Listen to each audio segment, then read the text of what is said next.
All forms of media have a way to connect with the reader or viewer, but not all media constructions can have a universal message because each message can be interpreted differently between individuals.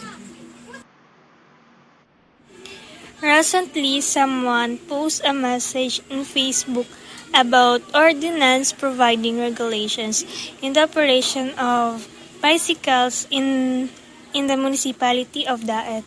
The entire message is all about the rules and regulations for the safety of bicycle riders in the roadway. But people are surprised and indignant with that message because of the registration of their bikes with the fees. Some bikers and cyclists commented in the post that they are against with that registration of bikes. Also, they insisted on asking what is the purpose of registration fee was. They also did not get a suitable answer to their question, and because of this, they think differently. I think people didn't read the entire message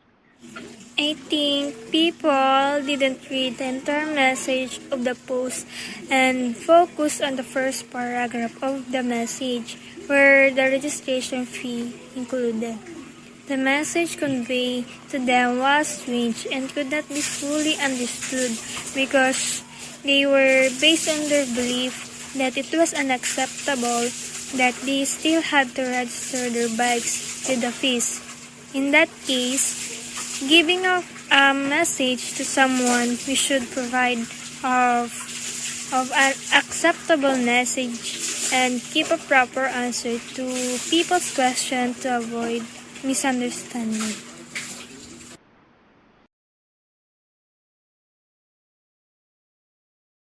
One of the examples here in Camarines Norte is the Canoreco Advisory posted in Facebook. So, doon, nagkakaroon ng iba't ibang opinions. So, ipapasok ko na doon yung fake news. Kasi, may iba-ibang page ang Canoreco. And, hindi alam ng ibang netizens kung alin yung official page. So, nagki-create yung ibang tao ng fake page para mag-announce ng mga maling informations na naipakakalat sa iba't ibang lugar. So, syempre, nasi-share ng iba't ibang tao nang hindi nila nababasa or kung nababasa man, I think yung sa unahan and hulihang part lang. So, hindi nila nababasa yung the whole advisory. So, ayun yung isang examples because mas nagkakaroon ng misunderstanding regarding sa advisory from Canoreco.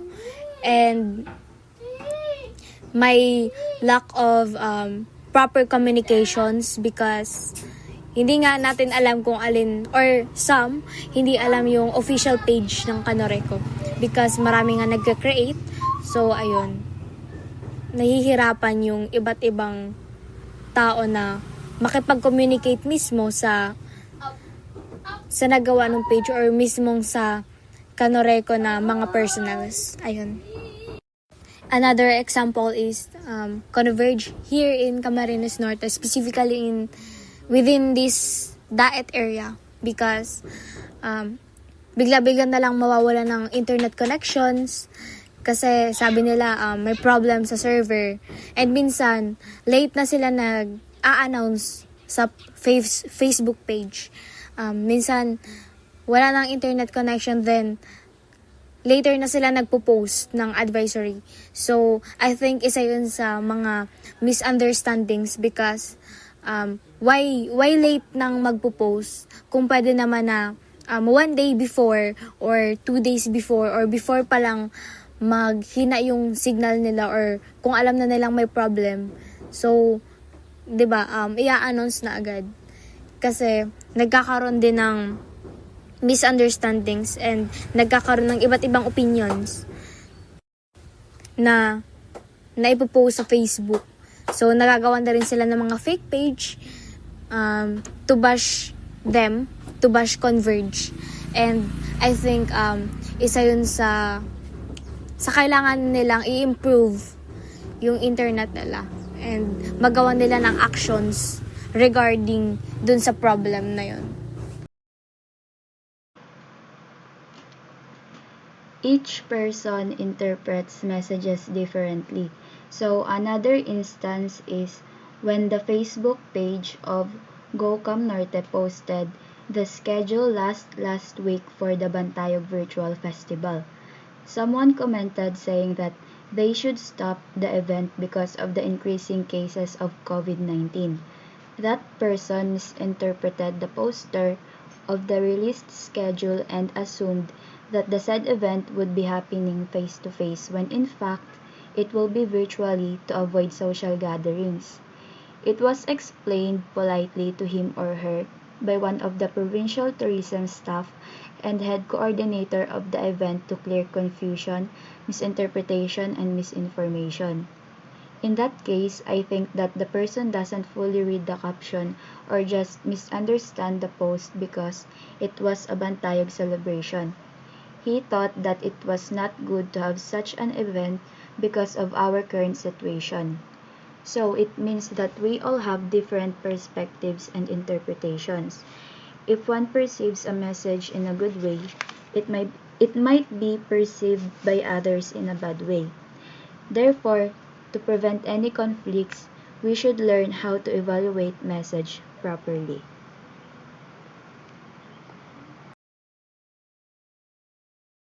Each person interpret messages differently means each of us may see or hear the same thing, yet we can have different interpretation or perception in it. As we examine and analyze things, our perception varies. For example, I say the word humbug. Some might think I'm saying he is boastful, while in fact what I want to convey is just he is not saying the truth in a joke way. Example represents or shows about language differences, wherein kailangan nating maging aware sa mga sinasabi natin, lalo na kung ang kausap natin is galing sa ibang lugar kasi meron tayong iba't ibang language or mother tongue na bata pa lang ay alam na natin. So, yun na nga, kapag may kausap tayo, kailangan nating piliin yung mga sasabihin natin upang hindi ito mag-cause ng galit or hindi ninyo pagkakaintindihang dalawa. Kailangan nating masigurado na yung sasabihin natin is hindi niya mai-interpret ng mali. And kung ma-interpret niya man ng mali yung sinabi natin, kailangan natin siyang i-convince na hindi yun yung ibig nating sabihin para hindi na mag-cause ng gulo or away sa pagitan ninyong dalawa.